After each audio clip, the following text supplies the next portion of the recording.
যেমন এলোপাথি এলোপাথিটার কি ক্যাপশন তার ক্রিটিকেট এলোপাথিতে অ্যাকশন করে দিয়ে করে বাবা জেনে করে হোমিওপ্যাথি জাতি বাবা তাড়াতাড়ি লেখা কারণ সে সার্বি তাড়াতাড়ি কাজ হবে হোমিওপ্যাথি ধীরে ধীরে কাজ করবে ধীরে ধীরে কাজ ছিল ভালো কাজ করে উদাহরণ খালি খাই আর এলোপাথিতে যেমন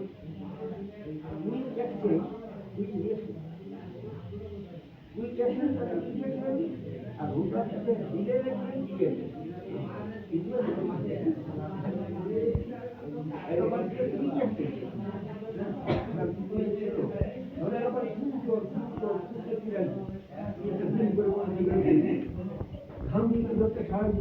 ভাই একটা স্ত্রী যাচ্ছিল তোমার মোটর বাইক হ্যাঁ আর বন্ধ জেনে ক্যাচ করে ব্রেকটা দিয়ে দিল কি হতে পারে তুমি বলো তোমার গাড়িও না হিন্দি হিলেন যাবে আর তোমার শরীরও ধাক্কা লেগে ঘুরে তো এটা এই ব্যাপার হোমিওপ্যাথি যেমন ধীরে ধীরে কাজ করে তার ক্ষতিটাও কম হয় আর এলোপ্যাথি কাজ করতে তাড়াতাড়ি কি করতে হয় হ্যাঁ এলোপ্যাথি গুণাগুণ হবে অনেকটা সাইড ইফেক্ট কম সাইড ইফেক্ট একটু বলা যাবে যে একদম সাইড ইফেক্ট হ্যাঁ সাইড ইফেক্ট নাই 90% বলে আমাদের বাইকিং কারণ বাইকিং থেকে সাইড ইফেক্ট নাই কারণ আমাদের শরীরে আমাদের দেহে আমাদের বডি প্রতিটি অংশ কোষ বলো কলা বলো অস্থিমজ্জা বলো রস বলো রক্ত বলো দ্বাদশটা টিস্যু লবণ বা দ্বাদশটা পার্টিকল লবণ বা দ্বাদশটা কোষ লবণ বা দ্বাদশটা ধাতব লবণ বা দ্বাদশটা ইনঅর্গানিক ফল বা এই দ্বাদশটা বাইরে মিলিয়ে আমাদের এই শরীরটা গঠন বাইরে কোনো বিষাক্ত উৎপাদিত তৈরি হয় না গঠন হয়েছে সুতরাং আমাদের শরীরটা যে সকল উপাদান দিয়ে তৈরি হয়েছে এইটা কি কারো ওষুধ হওয়া উচিত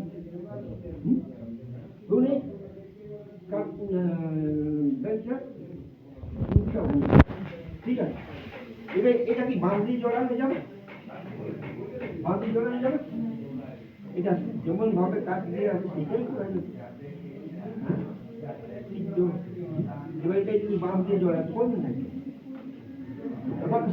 শরীরটা যদি কঠিন হয়েছে সেটাই তার প্রকৃতি উপাদান হওয়া উচিত হ্যাঁ আমাদের শরীরটা যে সকল উপাদান দিয়ে তৈরি হচ্ছে সেগুলাই তো তার কঠিন হওয়া উচিত তো বাইক সেগুলাই এগুলা দিয়ে আমাদের শরীর থেকে সেটা হচ্ছে কিন্তু বাইরে এই যেমন ক্যালসিয়াম ফার্স্ট ক্যালসিয়াম ফসফেট ছাড়া হাড়ের গঠন দাঁতের গঠন হবে নি হবে এই ধরুন খেলাম ফসফেট ফসফেট তো বাইরেও যাকে বলে ফসফেটটা বাইরে ছাড়া তোমার রক্ত তৈরি হবে রস হয়ে রক্ত দিয়ে রস দিয়ে প্রাণ দীর্ঘায়ু রক্ত যদি রস এবং রক্ত যদি শুদ্ধতা থাকে তাহলে প্রাণী দীর্ঘদিন ঠিক আছে এটা বায়োকেমিক একটা জটিল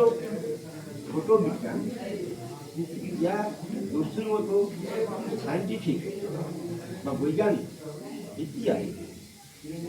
ভিত্তি আছে একটা দস্যুর মতো কমপ্লেক্স মতো বৈজ্ঞানিক ভিত্তি চিকিৎসা করে কিন্তু আমার লাগবে যে যেমন হোমিওপ্যাথির ব্যবস্থা হোমিওপ্যাথি বিশ্বের কোথাও কিন্তু